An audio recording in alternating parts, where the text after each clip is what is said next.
Gloria a Dios. ¿Ya saludo? Amén. Aquí hay espacio todavía, por si se quieren mover para acá, antes de que comencemos la lectura bíblica y la oración. Amén. Aquí hay espacio. Amén.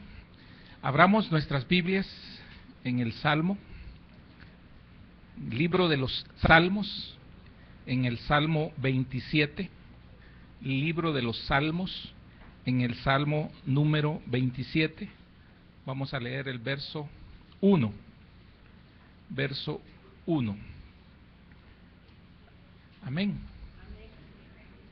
Dice la palabra del Señor: Jehová es mi luz y mi salvación. ¿De quién temeré? Jehová es la fortaleza de mi vida. ¿De quién he de atemorizarme? Amén. Que el Señor añada bendición a su palabra. Puede sentarse, hermanos.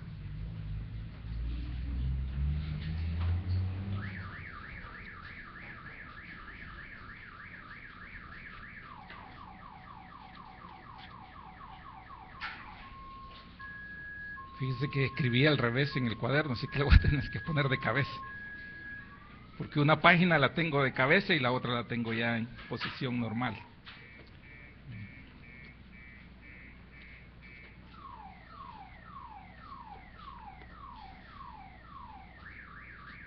Leíamos ese canto tan precioso del rey David, que dice: Jehová es mi luz y mi salvación, ¿de quién temeré? Jehová es la fortaleza de mi vida, ¿de quién he de atemorizarme? Luego explica ahí cuáles han sido los casos y explica cómo el Señor lo ha salvado, y también él habla de que va a estar confiado justamente porque Dios lo puede proteger de la maldad de sus enemigos. Amén. La luz, la palabra que aparece acá como luz es bet, que es una palabra griega, pero antes de entrar en un poco de la raíz y lo que el Señor me ha permitido, la luz es algo confortable, es algo que nos da tranquilidad a nosotros, nos da confianza, nos transmite seguridad y es un símbolo de la grandeza y lo maravilloso de la creación de Dios. La luz es tan importante y tan vital en nosotros, pero meditando en esto comprendía también que una pequeña luz, cómo nos transmite la confianza, ¿verdad? Y cómo nos vuelve a orientar y a ubicar en medio de la oscuridad. Recuerdo a aquellos que tuvieron una infancia de los 50, de los 60, de los 70, que veíamos las luciérnagas, ¿se recuerdan de eso? Entonces usted podía ver en el patio de su casa, o cuando jugaba en los pequeños terrenos baldíos que habían cerca de nuestros barrios, de nuestras colonias, de nuestras casas, el conjunto de esos insectos que se iluminaban en medio de la noche, y eso uno los agarraba y le daba curiosidad ver cómo era que producían esa luz, y era algo que siempre fue uno de los pocos insectos que a uno le gustan tanto, ¿va? Al igual que las mariposas. Entonces tienen esa gracia. Para aquellos que no han visto eso, pero han tenido la oportunidad de leer Recuerdos de Infancia, por ejemplo, de Claudia Lars, hay un cuento ahí donde un empleado de la casa le da un regalo a la niña del patrón, y es que recopila en un saco una cantidad de luciérnagas, y entonces el regalo es que se lo da, y en medio de la noche la niña estaba esperando el regalo, y entonces cuando lo abre es la iluminación que produce ese montón de luciérnagas atrapadas. Recuerdo también que pequeño era importante la luz. Cuando usted divisaba en medio de la noche que se quería levantar una pequeña luz, usted se ponía más tranquilo. Y por eso a veces recomiendan que tengan una pequeña lamparita en las habitaciones de los niños para que ellos estén un poco más confiados. La oscuridad, tremendo, ¿verdad? La oscuridad representa el reino de las tinieblas, pero dejando fuera lo que es el reino de las tinieblas, la oscuridad absoluta, que alguien me podrá decir que en este momento ya no existe eso de absoluto, pero nos aflige, nos incomoda, y hay momentos en que nos desorienta. Aquellos que también estuvimos todo un periodo de escasez eléctrica por motivos de guerra en nuestro país, nos dábamos cuenta de la necesidad y la importancia de la luz, de la energía eléctrica en este caso, que la convertíamos entonces a luz lumínica a través de las casas. Entonces, cuando habían esos cortes tremendos y prolongados, nosotros pasábamos momentos difíciles. Encontrarnos en una carretera, en una calle, trasladarnos en esas condiciones sin luz, era feo. El Señor es comparado con la luz. Por eso la palabra que aparece, les decía, hay una palabra en el hebreo que es bet, que es luz.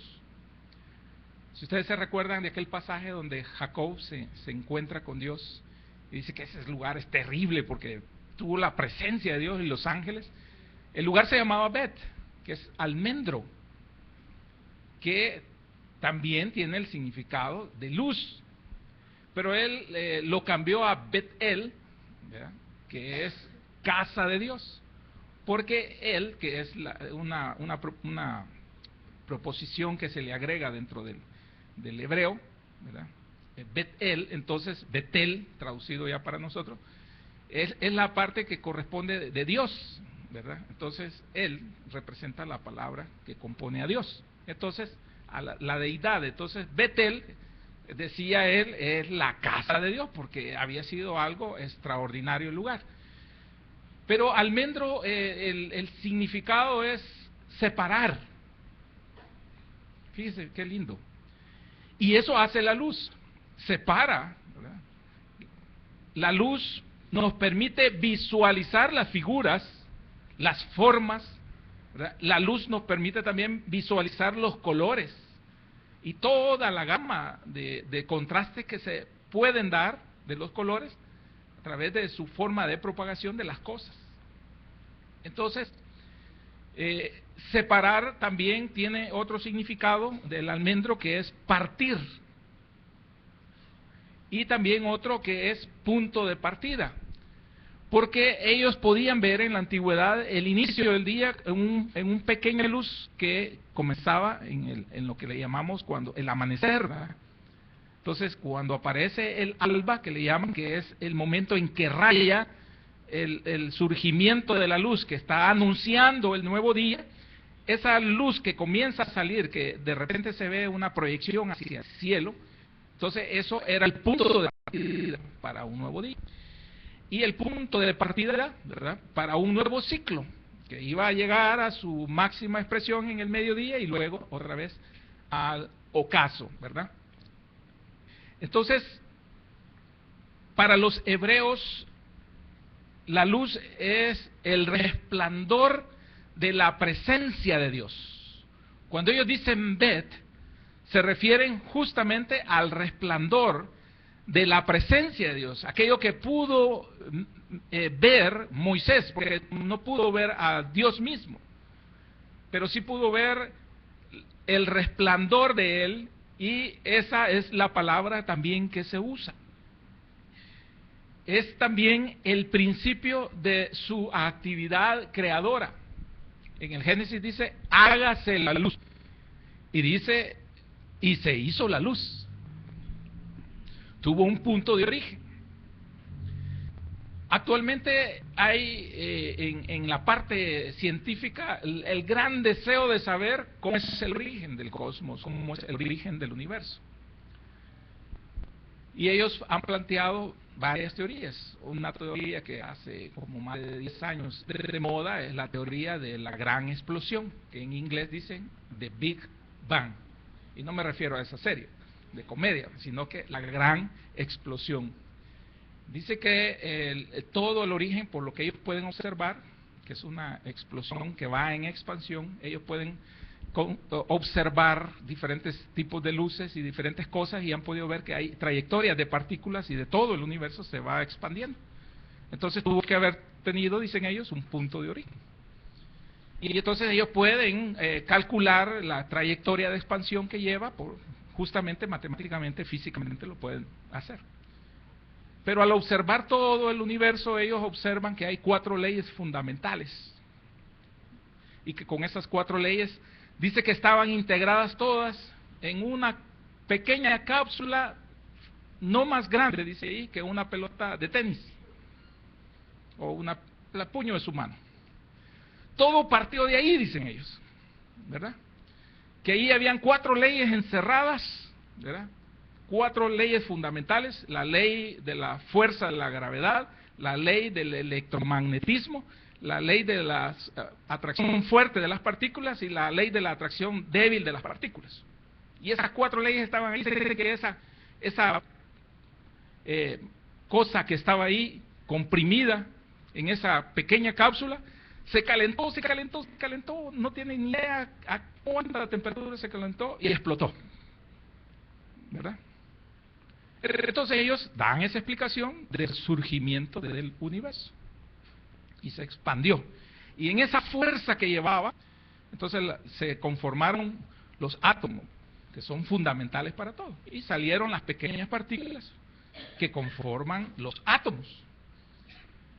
Por eso allá están haciendo un gran túnel, que es un tubo cerrado, un túnel cerrado, donde aceleran partículas y las quieren llevar a que choquen, simulando eso, justamente.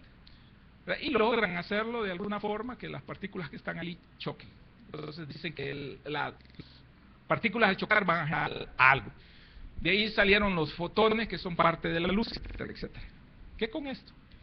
Dicen que había un vacío absoluto, dicen ellos. Más negro que lo negro de lo negro. Absoluto, en donde no había absolutamente nada. Nada. Pero ahí estaba esa pequeña cápsula que se calentó y explotó. Entonces, como no había nada de resistencia, pudo desplazarse por todo el cosmos. Imagínese el planeta Tierra del tamaño de un grano de arena, y usted lo ubica en el centro del país de El Salvador, y toda esa inmensidad, ¿verdad? Más o menos, toda esa inmensidad creciendo, expandiéndose, y sigue expandiéndose, y dice que va a llegar a seguir expandiéndose, y todas las cosas se van separando. Y ahí vino la luz. Por eso es que dicen que cosas que han pasado, como la luz viaja más rápido, nos llegaron primero, antes de que los eventos ocurrieran. La luz llegó antes. Y ese es el origen. ¿Qué lo dicen ellos? Y que la Biblia sí lo dice. ¿Quién detonó eso? ¿O quién puso esas 4 fuerzas integradas ahí? ¿Y quién le dijo una vez en la eterna historia, ¿verdad?, de millones y millones de millones de años, que en esa ocasión, ¿verdad?, hiciera esa explosión? No lo dice. El Señor lo pone bien sencillo para nosotros, porque no nos debemos de complicar con fórmulas o con conocimientos. Dice que Dios dijo, hágase la luz, y fue la luz. Ahí explica todo lo que nosotros necesitamos. Si usted se la quiere llevar de mal científico, ahí se lo pregunta al Señor. Pero dice que Él es la luz. Él es la luz. Entonces, cuando dice David, Jehová es mi luz, está hablando de una plenitud de Dios para él, en todos los sentidos. En la confianza que le transmite, en la seguridad, en lo confortable, en la guía, que ya lo vamos a ver, en la guía que establece la luz, que les decía, si usted se levanta en plena oscuridad, como hoy ya no vemos luciérnagas, pero usted ve esas pequeñas lucecitas que tienen todos sus electrodomésticos y cosas electrónicas, o aquellos que se levantan con su frijolito de celular y lo ponen así en la pantallita, y ya va caminando usted ahí en lo oscuro para no encender la luz. O las grandes tejas que tenemos algo otro que son así, usted se agarra la gran teja, la enciende y está iluminando como que aquí, ¿verdad? Así. y ya va con su gran teja para el baño para no encender luz. Sí, no le gusta molestar a los vecinos que están dormidos. Entonces, la luz acá es esa parte de la energía divina que existe para el bien del hombre. Y es fuente de toda vida. Esa luz hace posible que nosotros vivamos. Entonces, tenía cierta idea el salmista y también tuvieron la misma idea de parte de Dios, esa revelación, otros hombres de Dios. Si lo vemos ahí en Eclesiastés capítulo número 11, verso 7, poquito más adelante de los Salmos, no me pierda el libro de los Salmos. Proverbios, Eclesiastés 11, 7. Dice el verso 7, suave, ciertamente es la luz, y agradable a los ojos ver el sol. No es que se le va a quedar viendo usted el sol, ¿verdad?, sino que el hecho, porque usted se queda ciego, el hecho de ver el amanecer, y usted lo ve, todo el mundo quiere fotografiar un atardecer o un amanecer, porque esa paleta de colores y esa belleza del Señor, con los anaranjados, con los marrones, con los azules, con los celestes, con lo verde que se mezcla de nuestro país tan precioso con los verdes. Entonces, cuando usted ve esa paleta de colores, usted tiene algo interno que no sabe, pero que le llama la atención, porque está en usted, en su origen divino, en la parte que Dios ha puesto en usted, buscar esa parte creadora de Dios, ver lo maravilloso que es, y saber que hay un creador de eso. Entonces David entiende esa parte, Salomón lo habla acá y dice que eso es agradable. La luz del sol es agradable porque para la naturaleza es de gran bendición. Entonces, cuando ellos transportan la parte de la luz a la parte de Dios, que es la parte creadora y dador de la luz, entonces ellos hablan de Dios como tal.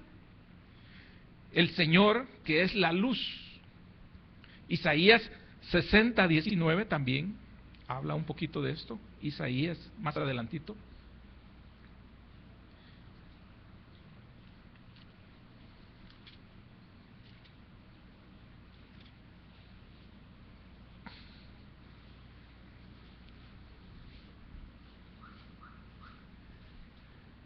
Dice el verso 19, el sol nunca más te servirá de luz para el día, ni el resplandor de la luna te alumbrará, sino que Jehová te será por luz perpetua, y el Dios tuyo por tu gloria. Amén. Aparte de que es una promesa mesiánica hablando del Señor, habla también de un futuro, en donde Dios se convierte plenamente en nuestra luz fundamental. Entonces, ese Bet, que se traduce como luz, también entonces representa una de las fuerzas o una de las características que tiene Dios Jehová. ¿Bien? En el Nuevo Testamento, la palabra luz aparece como phos en griego, phos, que es la palabra fundamental. De ahí hay otras que se derivan y otras que son sinónimas también. Solo las voy a mencionar: fotismo, phengos, luknos y epifaino. Son diferentes palabras. Hablan de iluminar, de resplandecer, de lámpara de mano, y hablan de dar a luz en epifaino. Pero la palabra fundamental a la que se refirió el Señor Jesús hacia él, cuando dice yo soy la luz, es phos. Por eso viene de ahí en la palabra griega fósforo. Fósforo está relacionado y es portador de luz. Eso significa fósforo, que nosotros usamos esa palabra para una palabra común para el cerillo, ¿verdad? La cerilla, también dicen cerilla, pero el cerillo le llamamos nosotros fósforo, pero el fósforo es, la palabra, el origen griego es portador de luz. Entonces el Señor dijo que Él era luz. Y está relacionado ese fos con fao, un origen que significa dar luz. No dar a luz, sino que dar luz. Es que dar a luz, está la otra palabra, epifaino. Entonces, dar luz, que se expresa la luz tal como la percibe nuestro ojo humano, nuestro sentido. Y para la parte metafórica, la luz es conocimiento para nuestra mente. Tener luz es tener entendimiento. Por eso en los muñequitos hasta un foco le dibujan aquí, que se le enciende. Se enciende cuando tuvo una idea, ¿verdad? Entonces, se habla de la luz como parte de Dios. Él lo dijo en Juan capítulo 8, verso 12.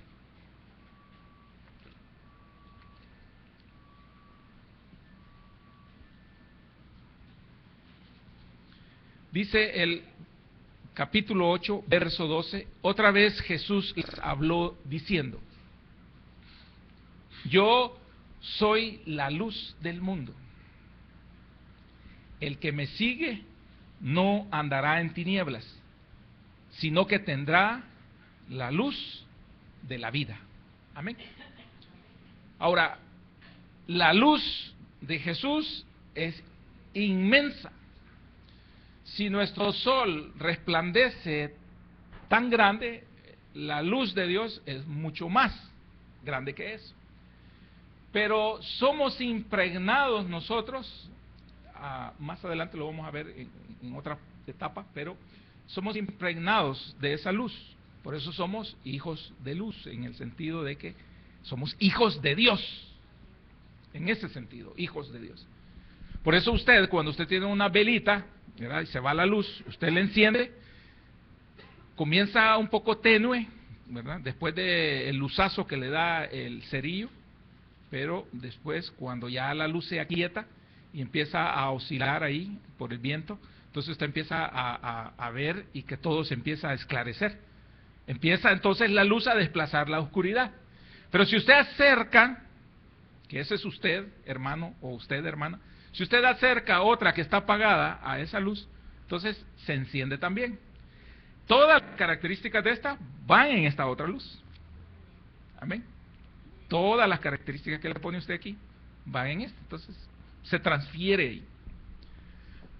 A eso es que somos nosotros el sentido de fósforos, portadores de luz. Ese es el sentido que está ahí. Somos portadores de luz. Alguien nos transmitió, nos dio la luz, y ese es Cristo a nosotros, y entonces nosotros ahora somos portadores de esa luz. Por eso el Señor dijo que nosotros éramos luz también. Él dijo, yo soy la luz de este mundo, pero también nos dijo a nosotros que fuéramos luz, según el Evangelio de San Mateo, que fuéramos luz, y dice que una luz no se oculta debajo de un mueble, debajo de un sillón, debajo de la cama, sino que se pone en alto para que ilumine. Y rápidamente usted va a ver cómo se desplaza la oscuridad. La oscuridad se desplaza a la luz. Cuando la luz llega, la oscuridad se desplaza. La oscuridad no puede hacerle nada a la luz. Por eso un pequeño LED, una pequeña luz que usted tiene, un pequeño fósforo, es capaz de desplazar en esa zona a la oscuridad. Por eso usted deja una pequeña luz que está encendido de un aparato, de un estéreo que está encendido, y usted en un momento dado sale de su habitación y usted se calma, se tranquiliza, no da pie falso, usted conoce la habitación, pero en ese momento la oscuridad lo hace desconocer la habitación. Si usted actúa en esa plena oscuridad, entonces usted se puede tropezar. Usted se puede golpear el dedo chiquito, que es el que más duele, ¿verdad?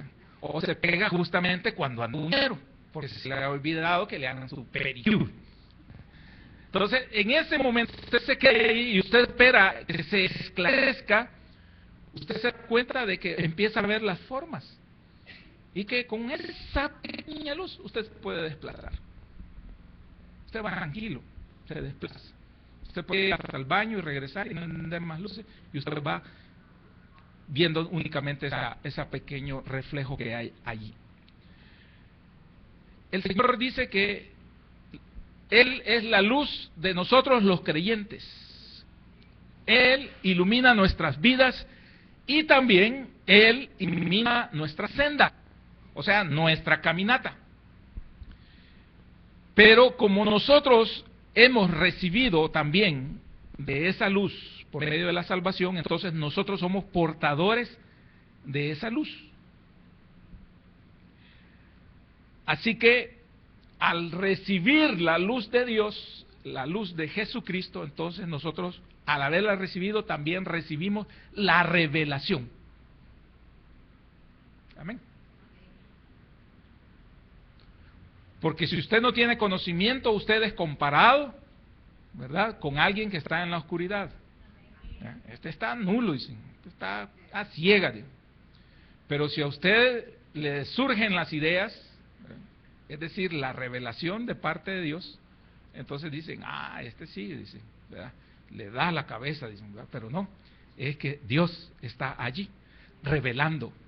Por eso Pablo, que se metió mucho en esta parte, tenía mucha revelación. Recibía revelación de parte del Señor y él la transmitía a las iglesias.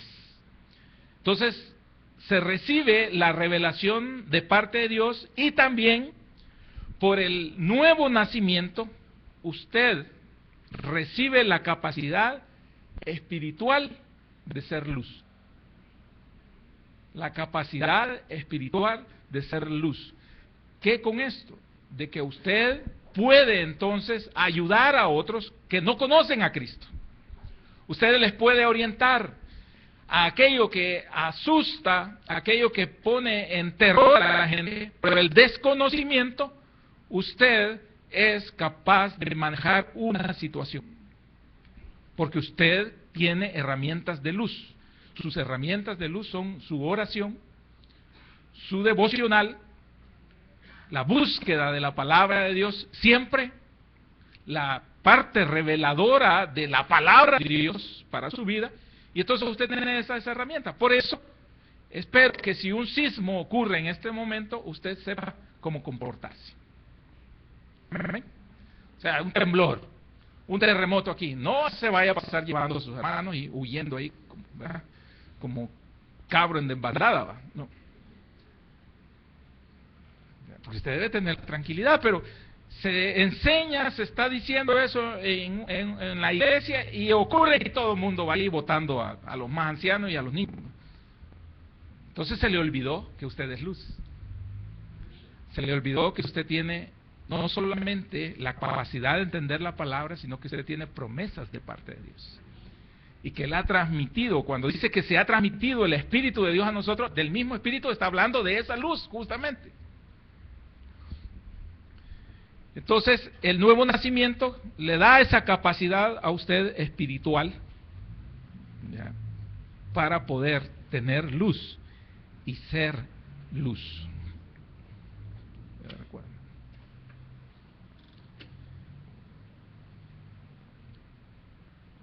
Cuando David dice que el Señor, Jehová, es su luz, está hablando de la dependencia plena de David a ser orientado, a ser, ¿verdad?, confortado por parte de Dios. Que viene una parte muy especial y muy ligada en ese verso, si me lo vuelven a proyectar, en el Salmo 27, verso 1. Cuando dice, Jehová es mi luz, pero también lo liga ahí, por una conjunción, la liga a y, ¿verdad?, mi salvación. Entonces hace una pregunta. Luego también hace otra sentencia que asevera, en donde dice, Jehová es la fortaleza de mi vida. Amén. Entonces, esas tres cosas, vamos a verlas. Vimos la luz, ahora vamos a ver la salvación. La palabra en el Antiguo Testamento que aparece como Yahshua. Yahshua es S-H. Y primero, Y-A-S-H-A, Yahshua. De donde viene Yahshua, Jesús. Joshua, Josué. Yahshua, entonces salvar, salvación. La palabra salvación en el Antiguo Testamento difiere un poquito del Nuevo Testamento, porque en el Antiguo Testamento no se diferenciaba la palabra de salvar a sanar. Entonces cuando decían sálvame o decían sáname, usaban la misma palabra. Y era lo mismo para ellos. Ser salvado era ser sanado, porque la sanidad para ellos era completa. Cuando nosotros oramos, y tengo esa costumbre al orar de decirle, gracias te doy, Señor, por la vida, por el día que me regalas. Comienzo con esa etapa, por el día que me regalas, porque el hecho de tener vida, el hecho de no enfermarme, o de no estar enfermo en ese momento, comienza a darse cuenta uno, a descubrir todos aquellos pequeños detalles, que no son pequeños, son grandes detalles de parte de Dios que tiene para con nosotros, pero que nosotros en nuestro ritmo cotidiano, en nuestra forma de vida, ¿verdad?, tan monótona o tan rutinaria, no nos damos cuenta. Por eso en la oración incluyo también, te doy gracias por los seres queridos que están con vida, Señor, por la familia que le has permitido estar con vida también. Entonces comienza a darse uno cuenta de lo grande que es Dios con respecto a la salvación. Entonces la salvación es también, en esa palabra, socorrer, auxiliar.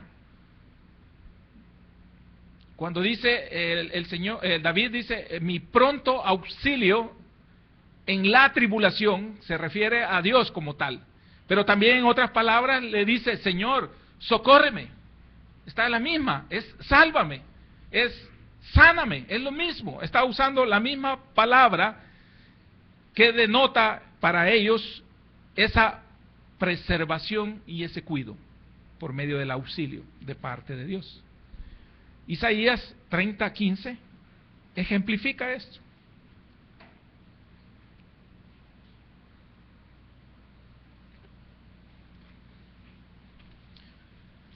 Isaías 30:15 dice,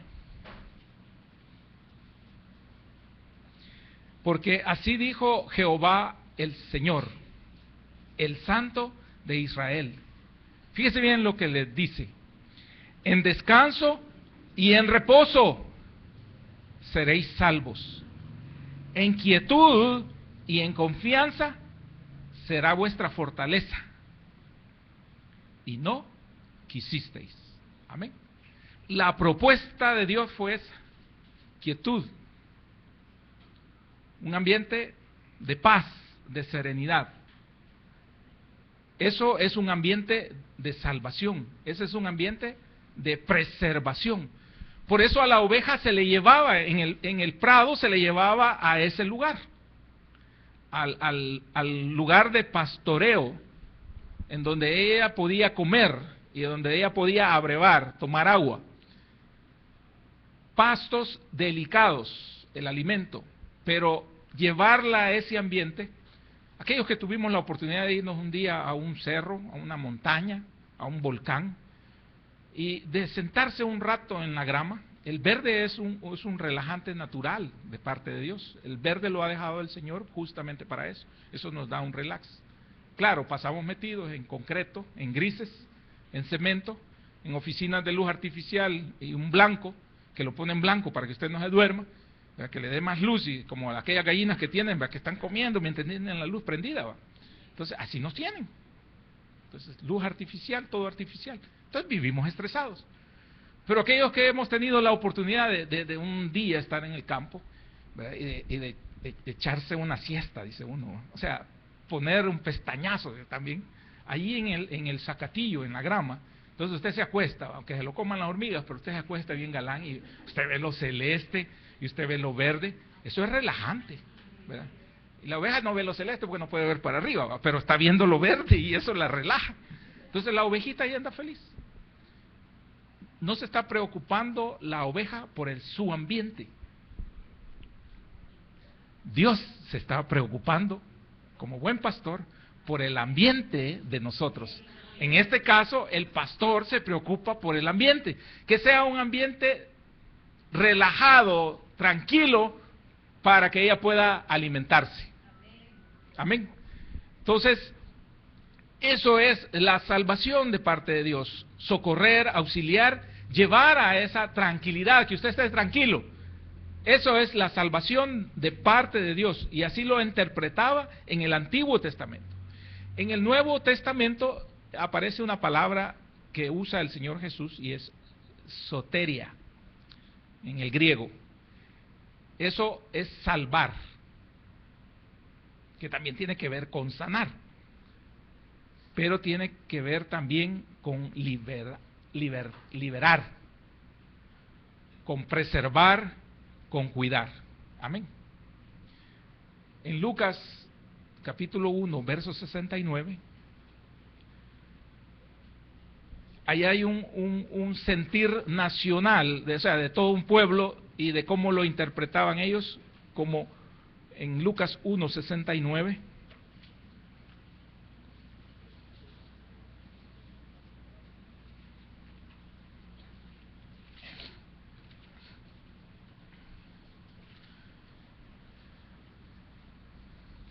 Dice aquí, y nos levantó un poderoso Salvador en la casa de David, su siervo. Hablando de Jesús, pero ese poderoso, la palabra es cuerno, porque los israelitas usaban la palabra cuerno para poder, para potencia. Entonces, el poderoso Salvador, que dice ahí en Lucas 1:69, se refiere también en otras expresiones al cuerno de salvación. Y ese cuerno de salvación, que es el poder de Dios, se refiere a Jesucristo. De esa forma. Entonces, para el ambiente nacional, el Mesías era ese poder salvador, el poderoso que iba a venir a salvarlos. Por eso la salvación estaba ligada a la libertad. Y como ellos en ese momento se encontraban bajo el dominio de un imperio, del imperio de los romanos, entonces ellos asociaban más todavía los tiempos proféticos a ese momento, lo asociaban con que ellos iban a ser liberados de ese yugo de esclavitud que los tenían sometidos los romanos. Así lo interpretaban ellos, el pasaje profético. Entonces ellos querían un salvador que era un libertador, al estilo de Moisés cuando fueron sacados del yugo de esclavitud de Egipto. De esa misma forma lo interpretaban ellos. Pero también tiene un significado personal cuando se refiere a salud. Salvar también es salud. La salvación que dice el Señor Jesús es liberar, fíjese bien, material, liberar de cosas materiales y temporales que nos ponen en peligro. También de la liberación espiritual y eterna que concede Dios. ¿A quiénes? A aquellos que aceptamos al Señor Jesús, que aceptamos sus condiciones de arrepentimiento y de fe en el Señor Jesucristo. Amén. Romanos 1:16, si usted me acompaña, Romanos 1:16.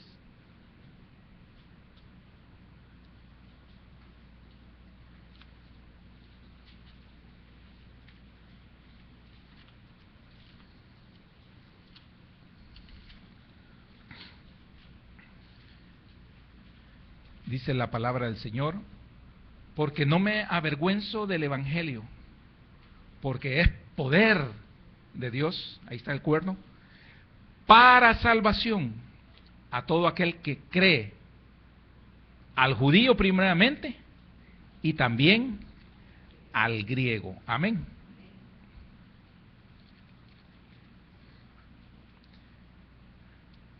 Romanos 10, verso 9. Que si confesares con tu boca que Jesús es el Señor y creyeres en tu corazón que Dios le levantó de los muertos, ¿qué dice ahí? Serás salvo. Amén. Entonces, a eso se refiere la salvación de parte de Dios. Cuando usted tiene la aceptación de esa condición de Dios, de un arrepentimiento. Y cuando usted en fe reconoce a Jesucristo como el Hijo de Dios y como Dios mismo. Amén. Entonces viene entonces una salvación. Pero también nos libera del pecado en dos formas. Cuando usted acepta al Señor, usted es socorrido, usted es auxiliado, usted es liberado, usted es salvo de la muerte eterna como condenación del pecado original. Amén. Y también de la enfermedad a causa del pecado. Amén.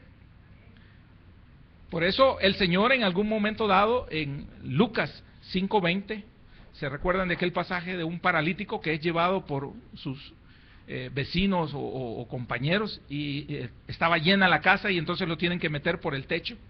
Entonces rompen el techo, lo introducen y entonces se lo bajan ahí en medio de la reunión al Señor y el Señor le dice: tus pecados te son perdonados.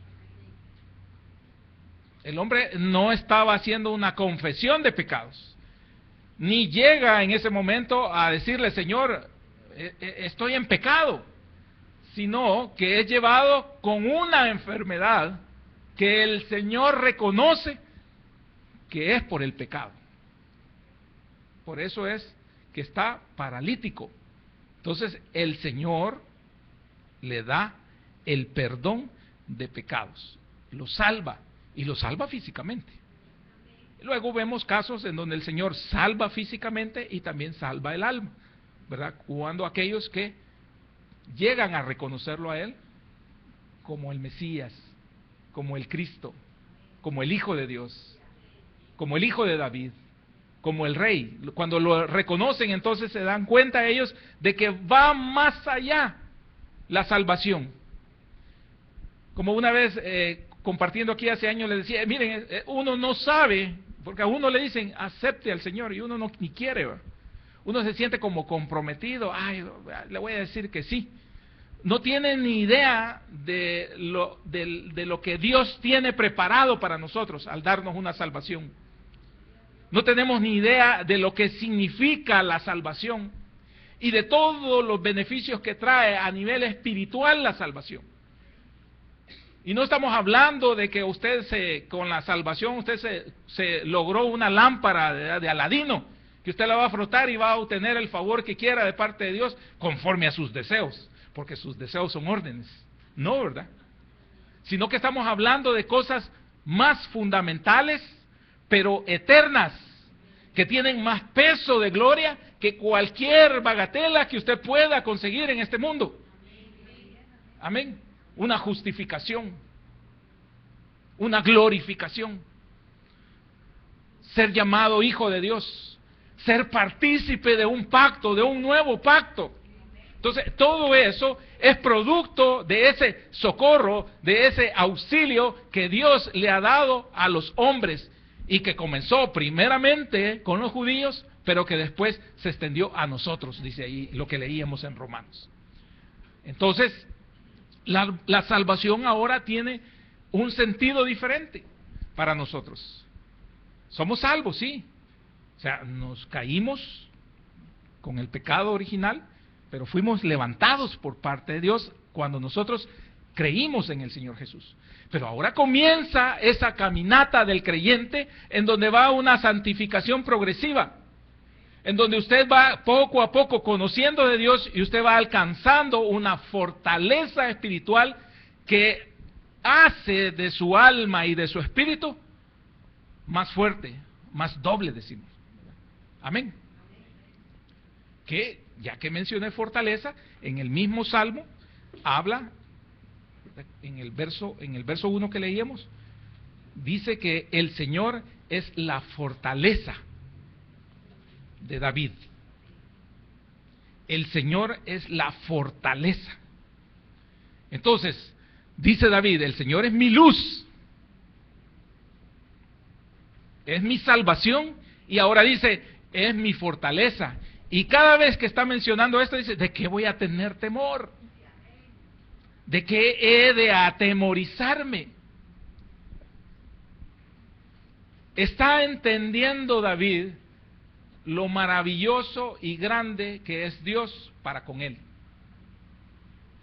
Entonces, fortaleza aparece ahí en el Antiguo Testamento como un castillo, como una torre fuerte, como una ciudad amurallada. Amén. Porque eso en la antigüedad daba confianza. El hecho que se levantaran muros grandes, así como lo hizo también y lo pidió, ¿verdad?, Nehemías, era resguardar, era proteger. El que vivía dentro de esa ciudad amurallada se sentía confiado. El muro le daba confianza, la fortaleza le daba confianza, la fortaleza lo hacía vivir en paz. Ven, permíteme, que es mi alarma. Ya se alegraron, ¿verdad? La fortaleza es esa ciudad amurallada. Ahora bien, David le da un sentido muy, muy especial, y aquí es donde el Señor me puso a mí en mi corazón una parte muy, muy especial, ya se lo voy a explicar. David no le pide ser fuerte, sino que él sea su fortaleza. Eso difiere. Fíjese bien, aquí anotaba yo, fuerte. Una mujer fuerte, porque el Señor así me lo puso, por eso lo puse así. Usted tómelo, hombre o hermano. Una mujer fuerte, fíjese bien, es aquella que hace ejercicios todos los días para mantener su cuerpo en forma. Pero una mujer con fortaleza en Jehová, o con fortaleza en Dios, es la que se pone de rodillas en oración para mantener su alma en forma. Amén. Una mujer fuerte no le teme a nada. Amén. Una mujer fuerte no le teme a nada. Dicen, son arrechas. Son arrechas. Pero una mujer con la fortaleza en Jehová muestra valor en medio de su temor. No es porque ella sea fuerte, tal como nos enseña Pablo, ¿verdad? Dice que es débil y el Señor lo hace fuerte. Entonces, una mujer con esta sabiduría sabe el valor de que en medio de su temor debe de confiar en Dios. Y es Dios quien le va a ayudar, es Dios quien le va a auxiliar. Una mujer fuerte camina con mucha seguridad. Quizás pocas veces caiga. Pero una mujer que tiene la fortaleza de Dios sabe que Dios la va a levantar cuando ella caiga. Amén. Usted debe vivir esa vida de fe y esa vida de confianza en Dios, de que si usted cayó, hay un Dios todopoderoso que la puede levantar. Y sabe que es lo más hermoso en esta parte de la fortaleza de Dios, es que Dios no pregunta si usted tuvo la culpa o no. Amén. Entonces,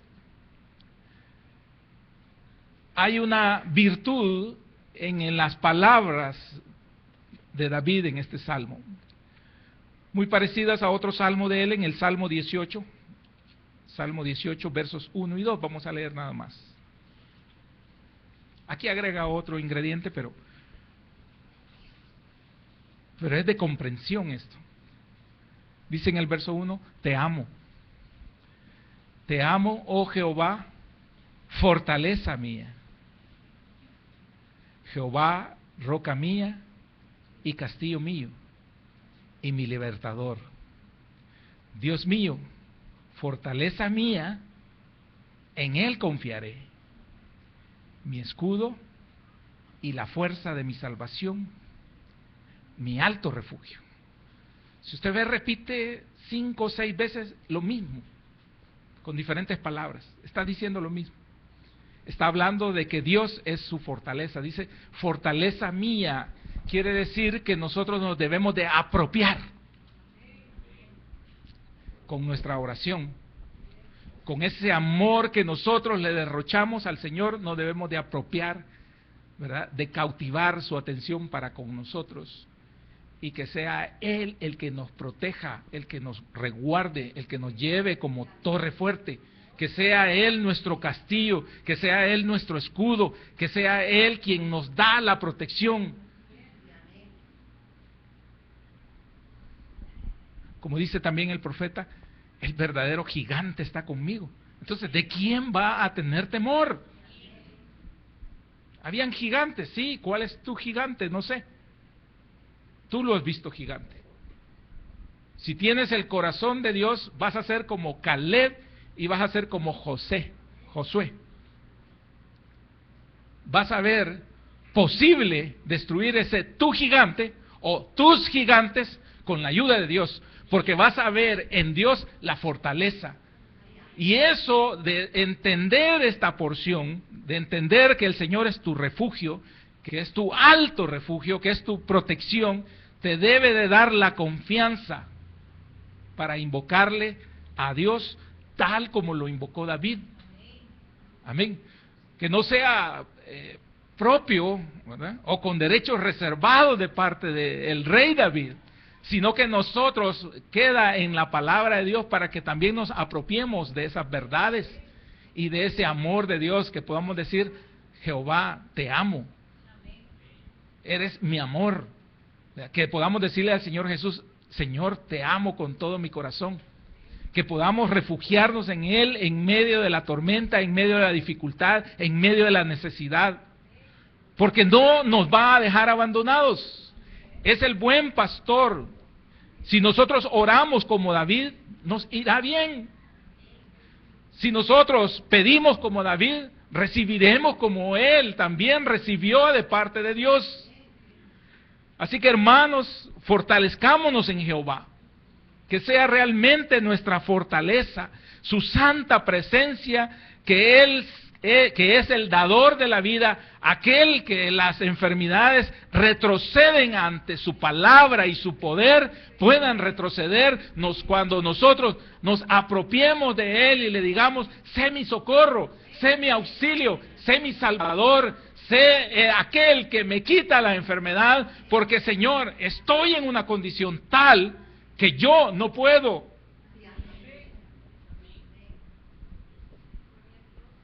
Que Jehová sea la fortaleza de nuestras vidas, que sea nuestro pronto auxilio en medio de la dificultad, en medio de la tribulación, que aunque andemos nosotros en un valle de sombra y de muerte, que el Señor nos dé la fortaleza para creer en Él, que sintamos la confianza de estar en Él, en medio de Él, y que Él es la protección.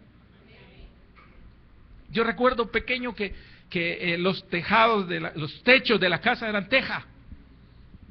Y entonces entre el madero que sostiene la lámina y luego va a la teja, quedaba una luz. Y entonces cuando caían tormentas eléctricas, que me recuerdo que uno pequeño le da un gran temor a eso, se veía primero los luzazos para las luces de los relámpagos, y luego se oían los truenos que caían cerca en los árboles, ¿verdad? Y uno le daba temor a eso. Pero yo recuerdo que veía en esa parte las ramas que se movían fuerte, y veía en medio de eso la luz y los cambios de luces de los relámpagos, y entonces eso me atemorizaba. Pero rápidamente me ponía, aunque mi madre estuviera dormida, yo me le ponía a la par así, bien, sentir el calorcito, sentir el bultito, ¿verdad? A la par, y yo ya me sentía, literalmente, dice hermano, entonces sentir el bulto ahí de ella, sentirme confiado,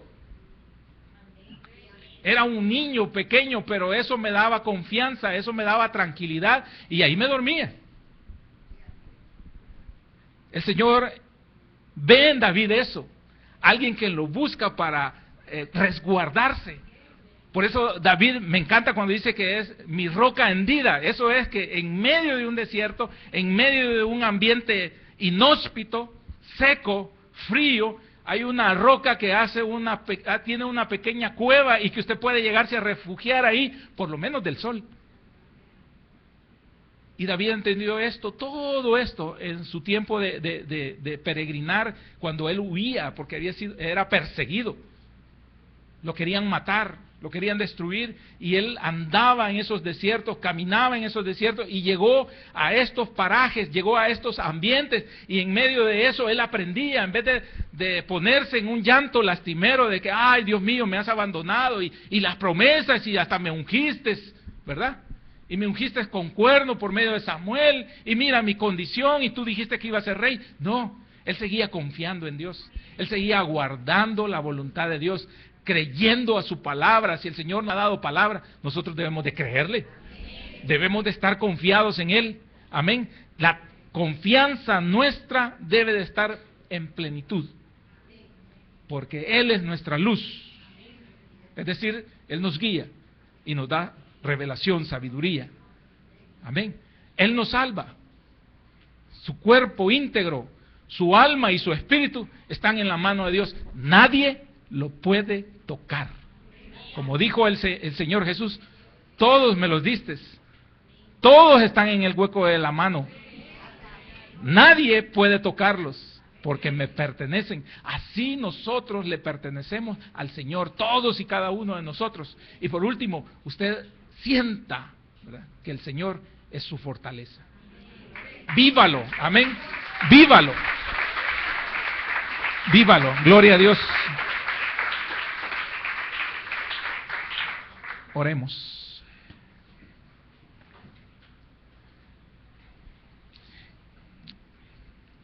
Y les decía que el Señor había ejemplificado con mujer, porque el Señor eso puso en mi corazón.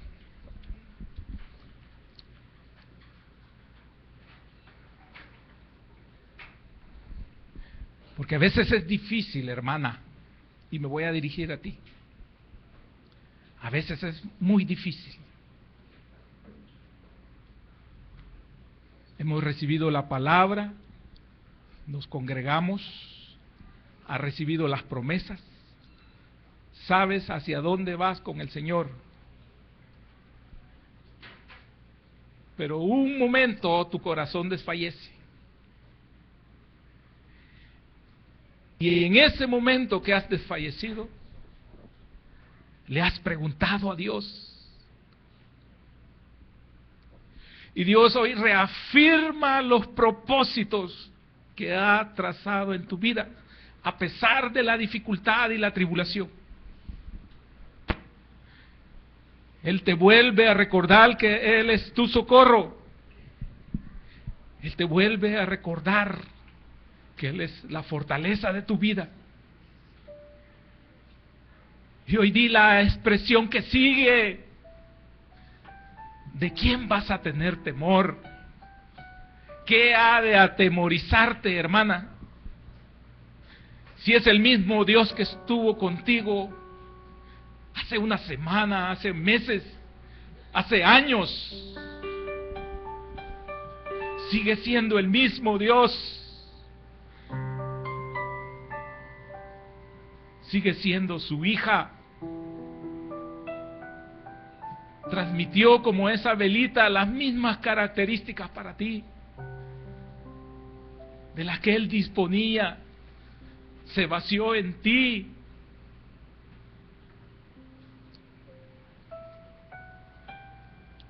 Jehová es la fortaleza de tu vida,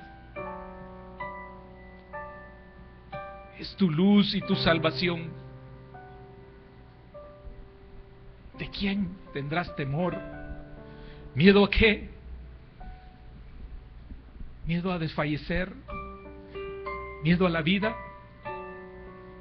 ¿Miedo a lo económico? ¿Miedo a que envejeces? miedo a quedarte sin un empleo, sin una fuente, sin un recurso.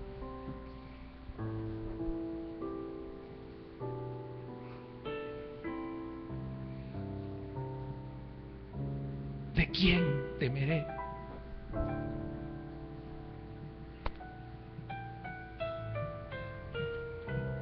Aunque tus angustiadores,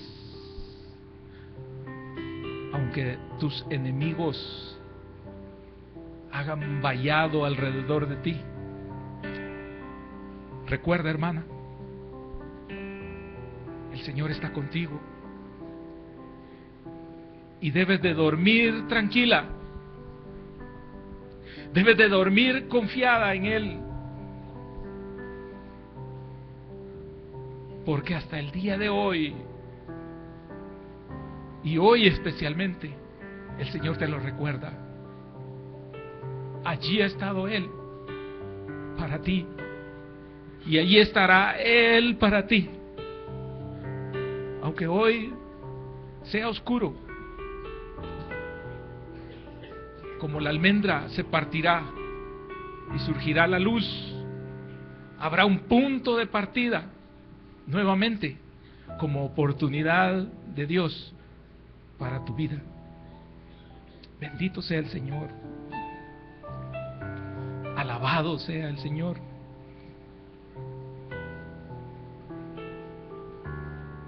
Que no caiga a tierra esta palabra para ti, hermana.